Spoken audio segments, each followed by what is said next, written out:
Good morning students. आज हम ninth class में 9.3 की एग्जाम्पल आपके साथ डिस्कस करेंगे। पहले एग्जाम्पल 3 में स्टेटमेंट पढ़ता हूं मैं। क्या है कि दर्शाइए कि त्रिभुज की एक माध्यिका उसे बराबर क्षेत्रफलों वाले दो त्रिभुजों में विभाजित करती है। देखिए हमारे पास एक त्रिभुज की माध्यिका है, ये त्रिभुज है, ये त्रिभुज है ABC। माध्यिका क्या होती है कि मान लो BC का आपने मध्य बिंदु ले लिया, BC का मध्य बिंदु D, ये D BC का मध्य बिंदु है, और किसी भी भुजा के मध्य बिंदु को सामने वाले सिरे से मिलाएंगे तो ये माध्यिका कहलाती है। ये क्या है? माध्यिका है जो आप देख रहे हैं। हमने सिद्ध करना है कि ये दो त्रिभुज बनेगी, एक त्रिभुज ये और एक त्रिभुज ये। इन दोनों त्रिभुजों का क्षेत्रफल एरिया बराबर है, ये सिद्ध करना है। तो हम दिया है, हम क्या लिखेंगे? दिया है, हमें दिया हुआ ये है कि एक त्रिभुज ABC में AD त्रिभुज की माध्यिका है, ये दिया हुआ है। और सिद्ध करना है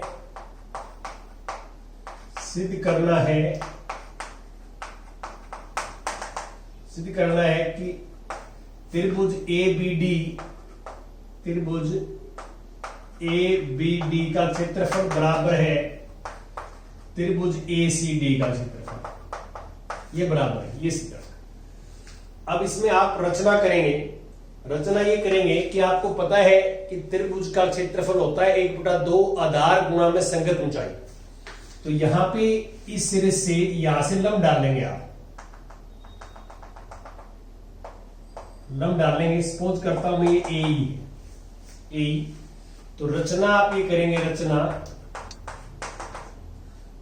AE लंब BC डालो, ये लंब डाल दिया मैंने। अब इसका हल करेंगे। हल तो हम क्या करेंगे, इसमें ध्यान दें कि पहले हम ये लेके चलते हैं कि त्रिभुज ABD का क्षेत्रफल, तो ABD देखिए, ABD आधार BD लेंगे और ऊंचाई AE है, तो 1/2 आधार BD और ऊंचाई AE याद है। अब BD जो है वो CD के बराबर है, तो BD की जगह लिख दिया मैंने CD और AE से। क्यों? क्योंकि D BC का मध्य बिंदु है, D भुजा BC का मध्य बिंदु है, इसलिए BD और CD बराबर होंगे, जो आप देख रहे हैं। और अब CD जो ये त्रिभुज है ना ACD, इसका लंब भी यही होगा AE।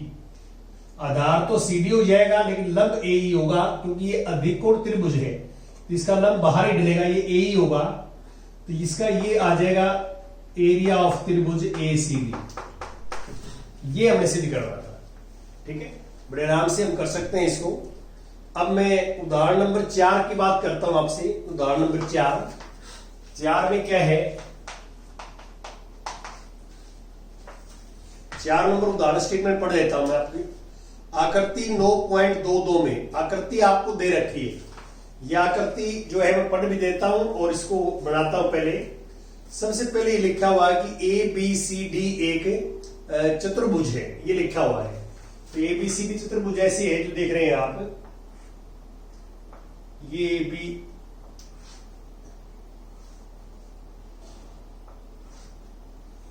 है A, ये है B और C और D। ABCD ये चतुर्भुज दे रखी है आपको। ABCD एक चतुर्भुज दिया हुआ है और BE AC के समांतर है। तो ये AC को मिलाएंगे आप, ये AC है, AC। तो एक BE एक रेखा ले रखी है जो डीसी को आगे बढ़ाने पे मिलती है ये ई है।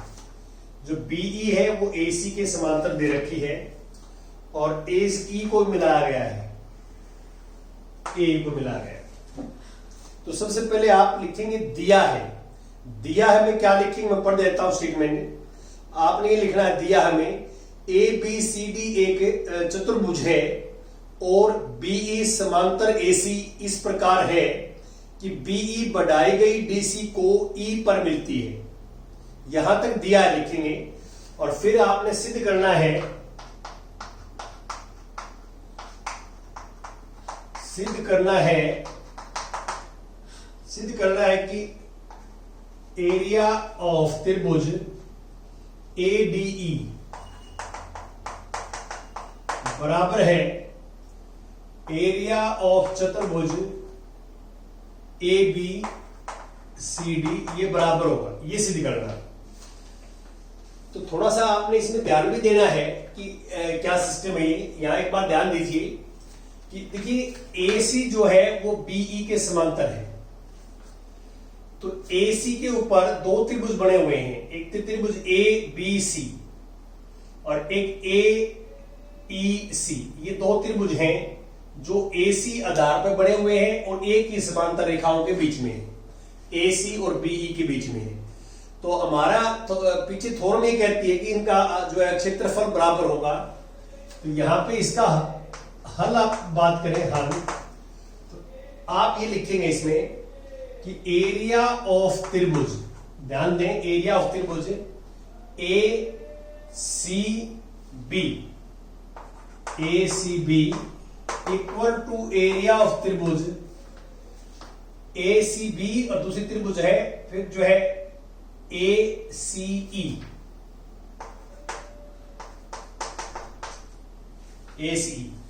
क्यों ए सी ई ये त्रिभुज, ये बराबर क्यों है, ये एक ही आधार और यहां क्योंकि एक ही आधार और एक ही समांतर रेखाओं के बीच,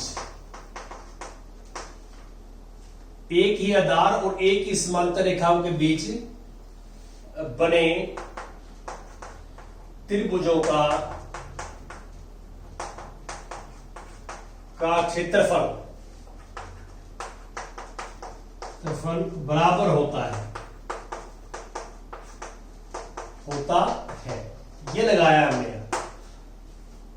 अब इसमें दोनों साइड में हमने ये ऐड कर दिया त्रिभुज का कि ए डी सी, ये जोड़ दिया इसमें दोनों तरफ एक में, ये एक नंबर है, एक में area of A D C जोड़ने पर तो इसमें हम जोड़ेंगे त्रिभुज ए सी बी में ये जोड़ दिया हमने एरिया ऑफ त्रिभुज ए डी सी और इक्वल टू एरिया ऑफ त्रिभुज ए सी ई में हमने ये जोड़ दिया एरिया ऑफ त्रिभुज ए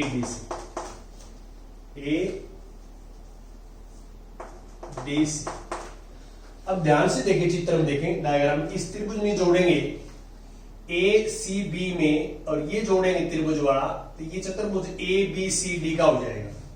ये लेफ्ट हैंड साइड बढ़ जाएगा एरिया ऑफ चतुर्भुज ए बी सी डी और इसमें ये जोड़ेंगे ए सी ई में त्रिभुज जोड़ेंगे, त्रिभुज ए ई डी का हो जाएगा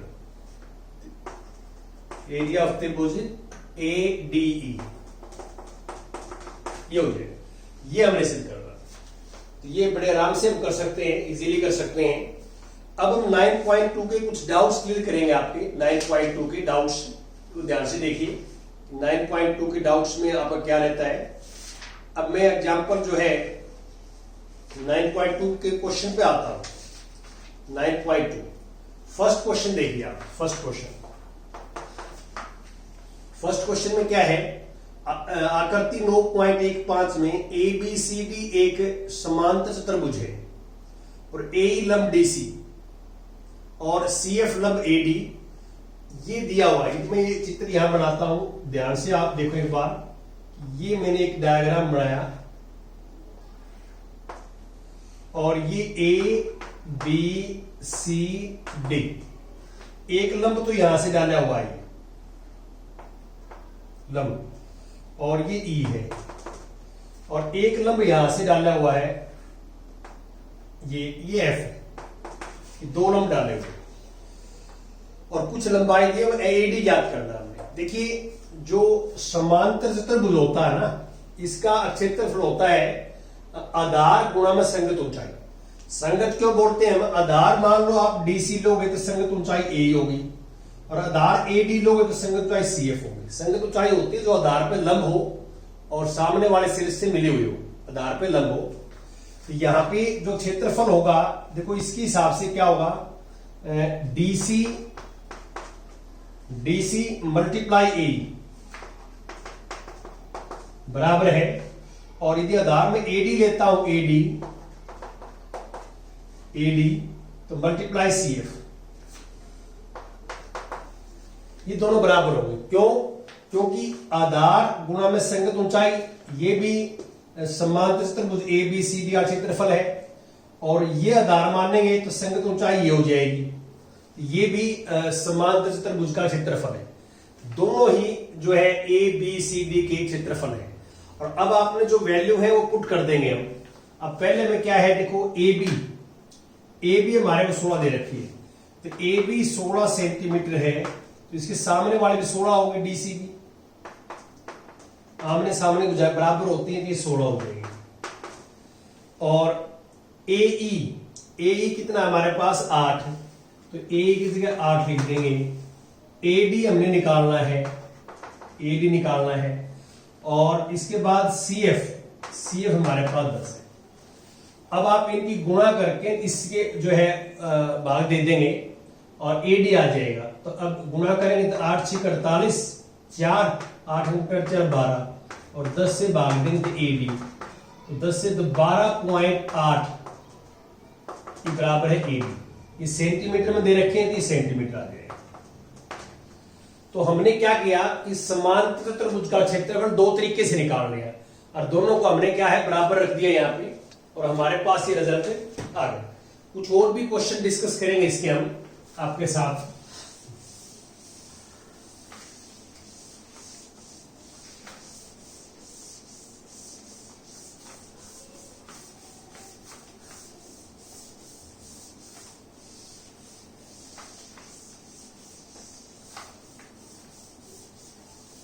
हाँ जी,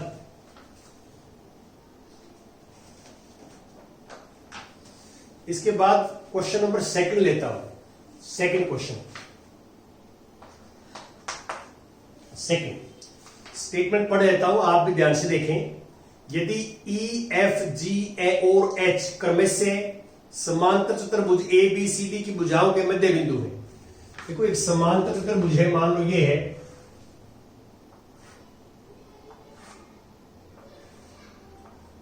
ये है ए बी सी डी,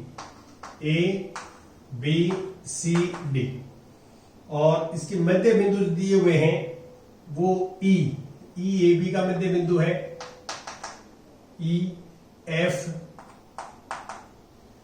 जी और एच ये मध्य बिंदु, ए बी सी डी समांतर उसके मध्य बिंदु है, ये दिया हुआ है आपको। और दर्शाइए कि सिद्ध करना है, सिद्ध करना है कि एरिया ऑफ चतुर्भुज ई एफ जी एच बराबर है 1/2 area of A B C D. ठीक है, ये हमने बराबर सिद्ध करना है। यहां पे इनको मिलाएंगे हम,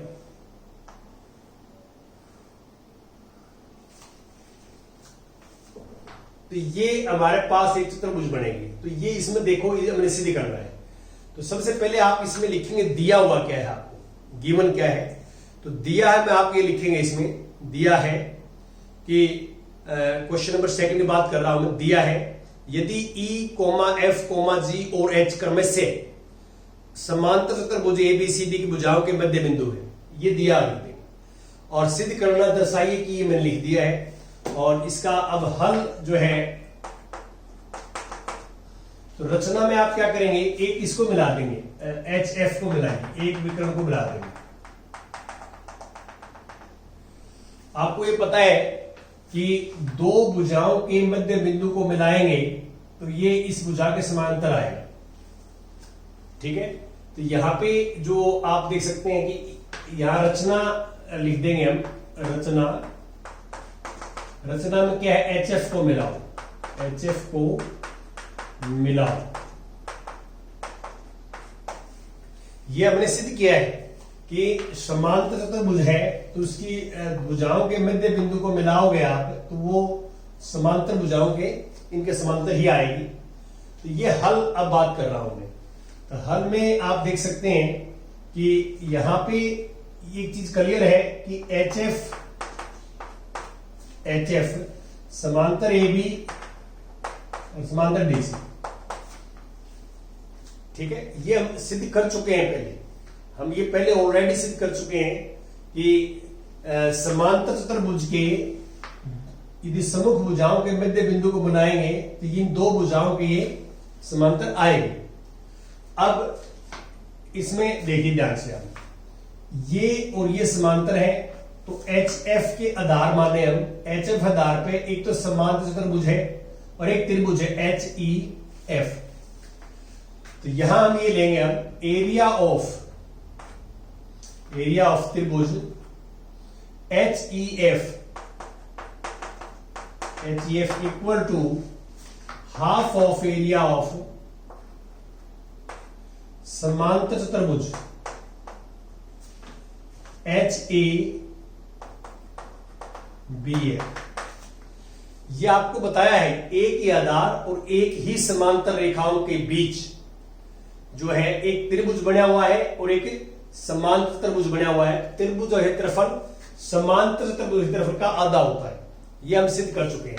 यहां पे ये लिख सकते हैं बिकॉज करके कि एक ही आधार HF है, एक ही आधार HF और एक ही समांतर रेखाओं के बीच बना त्रिभुज का क्षेत्रफल समांतर त्रिभुज क्षेत्रफल का आधा होता है। ये आपको मैंने थ्योरम भी करवाई है, वहां पे एग्जाम्पल नंबर शायद 2 था, और इसको मैं 1 नंबर डाल देता हूं।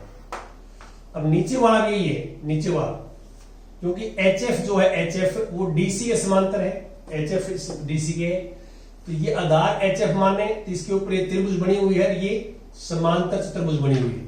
तो अब त्रिभुज HGF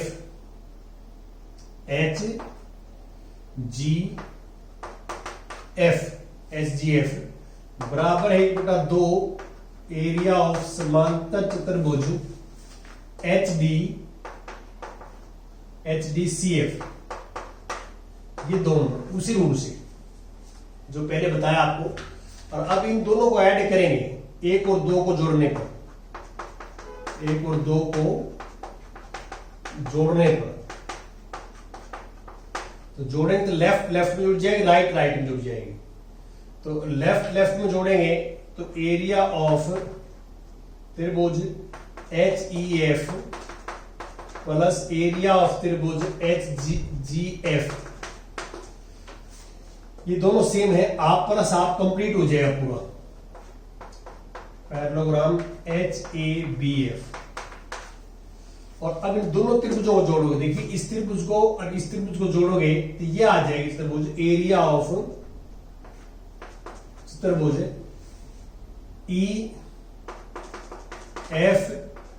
EFGH बराबर है, ये हाफ तो रहेगा, इसको दिस प्लस दिस करेंगे आप, ये 1/2 तो रहेगा, ठीक है। और प्लस 1 मिनट देखेंगे इक्वल टू, ये हमारे पास ठीक करके लिखेंगे तो एरिया ऑफ त्रिभुज AB C D, H C L को जोड़ेंगे, ठीक है, हाफ तो कॉमन आएगा ना, हाफ कॉमन आएगा और हाफ कॉमन आके जोड़ोगे तो ए बी सी डी बन जाएगा। यही ले लेता हूं, चलो मैं ए बी सी डी। अब ठीक है, ए बी सी डी, ये गलत लिखा गया था। अब देखो ऐसे जोड़ना है आपने, इसमें तो ये ऐड कर दिया आपने, तो इस त्रिभुज के अंदर आप ये त्रिभुज जोड़ोगे नीचे वाले तो ये चतुर्भुज बन जाएगा, ई एफ जी एच। अब ये जो है ये ऊपर वाले चतुर्भुज है, ये है समान चतुर्भुज, दूसरे नीचे वाले ये है, तो इन दोनों को हाफ तो कॉमन आ जाएगा, 1/2 1/2 1/2 तो कॉमन आ जाएगा। और दिस प्लस दिस करेंगे आप, इसमें ये ऐड करोगे जोड़ोगे तो चतुर्भुज ए बी सी डी आ जाएगी, ए बी सी डी आ जाएगी। यही हमने सिद्ध करना था, 1/2 साथ में रहेगा, 1/2 ये कॉमन लेना पड़ेगा। देखो इस दिस प्लस दिस करके 1/2 कॉमन और this plus this A B C D आ जाएगा, ऐसे हमने करना है। इसके बाद क्वेश्चन नंबर 3 का भी मैं हिंट दे देता हूं, 3 में क्या करना है। क्वेश्चन नंबर 3 एक्सरसाइज 9.2 का 3 नंबर क्वेश्चन, स्टेटमेंट पढ़ देता हूं कि क्या है कि P और Q क्रम से समांतर चतुर्भुज ए बी सी डी की भुजाओं BC और AD के मध्य बिंदु मध्य नहीं स्थित है। P जो है वो DC पर स्थित है और Q जो है वो AD पर स्थित है। दर्शाइए कि ये हमने ये दर्शाया है। तो पहले तो हम एक बार जो है समांतर चतुर्भुज बना लेते हैं, ये बना, इसका नाम रख दिया मान लो मैंने ए बी सी डी,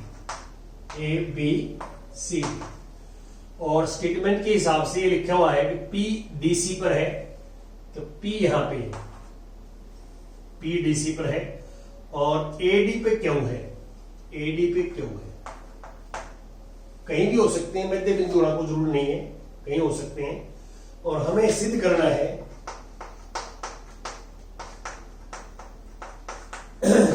है कि एरिया ऑफ APB, त्रिभुज APB ये, और बराबर है एरिया ऑफ त्रिभुज BQC,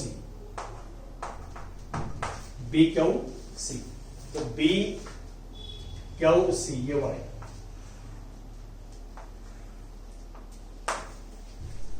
तो हम इसका जो हल है वो बड़ा आसान है, थोड़ा समझना आपने।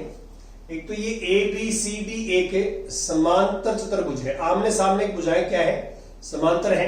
तो अब आप देखो ये पहला लॉजिक ये लगाएंगे हम कि AB हम आधार मानेंगे, AB और DC समांतर रेखाएं हैं। AB आधार पे एक त्रिभुज बनी हुई है ये APB और एक समांतर चतुर्भुज बनी हुई है।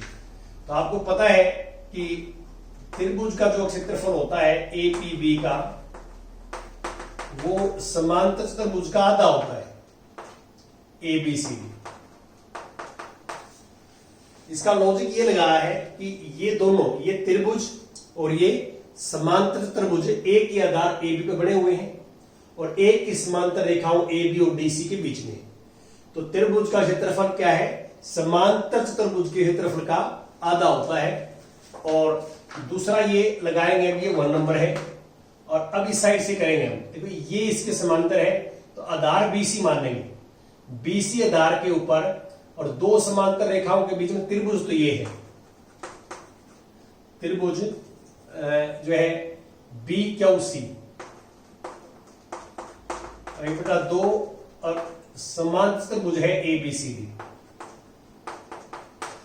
वही लॉजिक, सिर्फ अंतर क्या हुआ है यहाँ पे, अब मैंने आधार BC ले लिया तो BC आधार पर त्रिभुज कौन सी बन रही है, BQC, और BC आधार पे समांतर चतुर्भुज कौन सी है, ABCD, और दो समांतर रेखाओं के बीच में एक ही आधार पे है।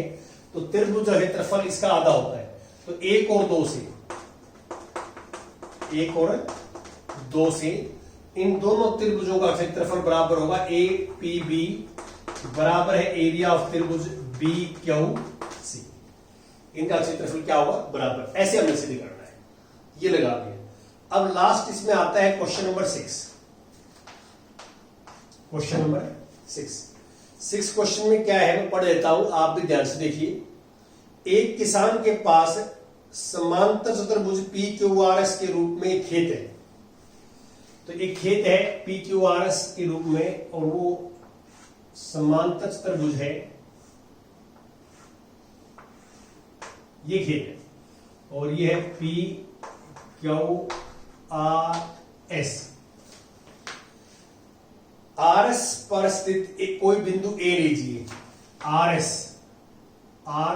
एस पे कोई मान लो आपने ए बिंदु ले लिया, कोई भी कहीं भी ले सकते हैं इस ए बिंदु को हम, और उसे पी और क्यू से मिलाया गया है।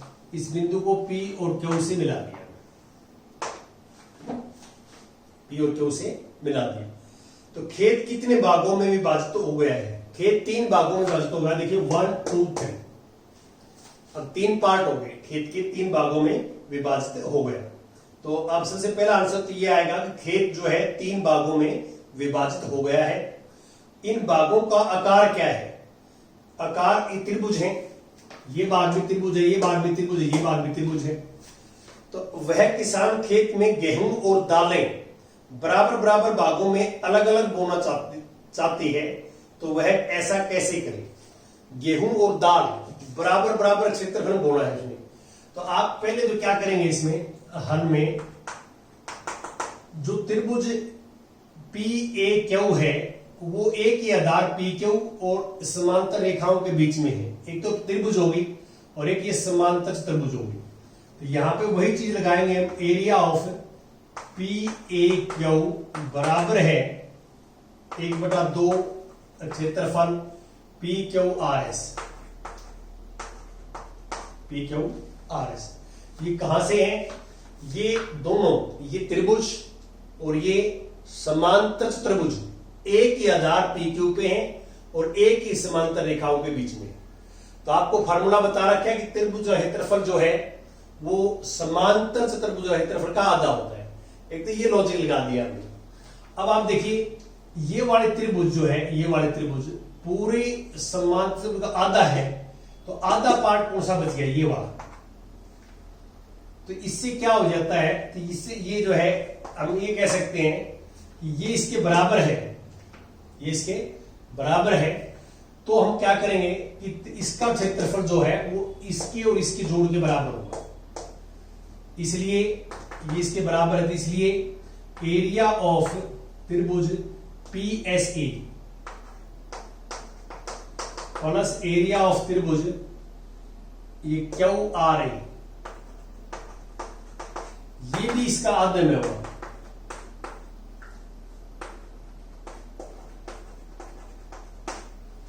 क्योंकि ये आधा है तो आधा कौन सा बच गया? आधा त्रिभुज प्लस त्रिभुज, इसका आधा बच गया। तो अब ये दोनों बराबर हो गए। एरिया ऑफ त्रिभुज पी ए क्यू बराबर है area of P S A plus area of Q R. मैंने ये सिद्ध किया यहां पे कि ये जो पार्ट 1 है वो पार्ट 2 और पार्ट 3 के योग के बराबर है। जो पार्ट 1 का क्षेत्रफल है 1 का, वो 2 और 3 के जोड़ के बराबर है। अब गेहूं और दालें बराबर बराबर एरिया जो है वो करनी है। तो आप ये देखिए इसमें 2 केस बनेंगे।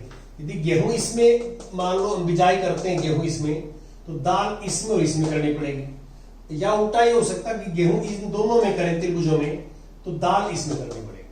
तो इसके आंसर 2 हो गए। तो यहां पे लिख देना कि गेहूं इस जो है त्रिभुज में हम बुआई करते हैं तो दालें इन दोनों में करनी पड़ेंगी, और गेहूं इन दोनों में करते हैं तो दालें जो है इसके अंदर करनी पड़ेंगी। ऐसा हम करते हैं। Thank you very much.